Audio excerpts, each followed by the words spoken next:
Donc aujourd'hui, en tant que conseiller numérique chez France Service du Pays de Fayence, j'accompagne les gens sur leur espace personnel. D'ailleurs, suite à ça, nous avons mis en place de façon proactive des ateliers qui ont lieu tous les premiers mercredis de chaque mois, qui durent 1h30, sur l'accompagnement des usagers au numérique et notamment sur leur espace personnel. Sur ces espaces personnels, je leur montre un petit peu comment prendre l'outil en main sur des démarches basiques, notamment sur comment déclarer par exemple la perte, le vol ou le dysfonctionnement d'une carte vitale, de commander une nouvelle carte vitale, ce qui évite effectivement de se déplacer loin du domicile et ce qui peut être donc un avantage considérable pour les usagers qui ne sont pas mobiles sur le territoire.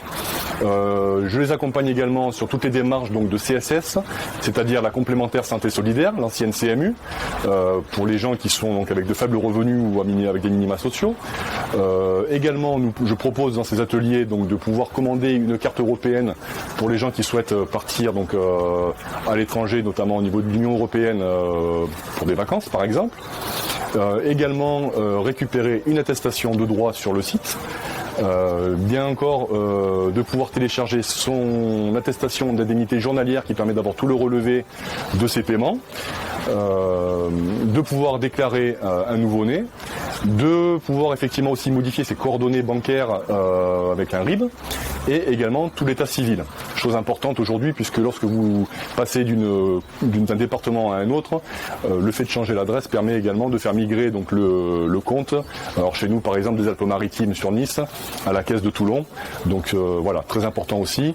Et enfin de vérifier aussi le médecin traitant. Beaucoup de gens ont un médecin traitant, puis ont fait un changement entre-temps. Ils ne se rendent pas forcément compte que le nouveau médecin a été pris en compte par la CPM. Et donc au niveau des remboursements sur le parcours de santé, tout est erroné.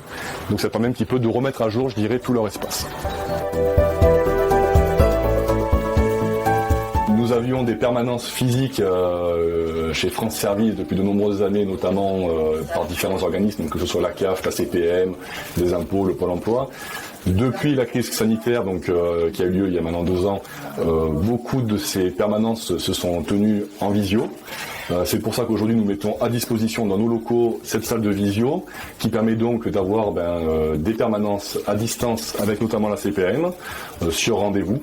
Donc nous gérons, donc nous prenons notre planning de rendez-vous et nous positionnons donc les usagers sur des créneaux pour qu'ils puissent, sur des problématiques bien particulières qui sont au-delà de nos compétences, je dirais, de ce fameux premier niveau dont on parle très souvent, et qu'ils puissent échanger avec des conseillers de la CPM, d'Amélie, pour régler certains problèmes assez poussés.